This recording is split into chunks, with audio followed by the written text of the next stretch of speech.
have kind of countered or had a different effect on the hyper-intellectualization of Judaism.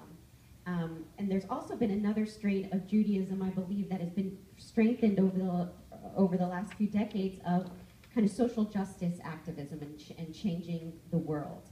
And I wonder, in your experience, in your congregation, or just in your personal experience, how these two kind of strains, the intellectual and the outward-focused change, have been influenced by the more meditative mindfulness practices, if they have, or how they could be.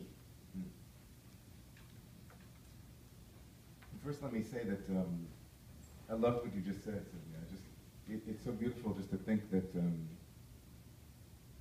that in our tradition, when we say the mind, we actually have a word. The biblical term for mind is heart. Is lev, binata lev, the contemplation of the heart.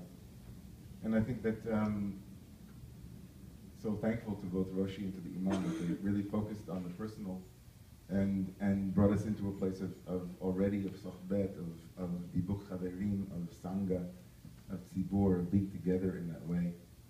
That it's so wonderful to be in communion here this morning. You know, what can I say? That the being hyper intellectual is something that it's a gift and a curse in the Jewish tradition.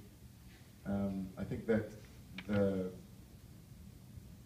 the yearning that I find in my ministry, in my community, for dveikut or dveikus, to be connected to God, to be logged on to God, to be in the field of awareness that transcends the subject-object dualism that is so isolated and so reductionistic, and to have it as a real felt experience, what Roshi was pointing towards, to have it not as an idea or, you know, so often in my studies, both in the university and in the seminary, we would study Hasidism, and we would have classes on how the Hasidic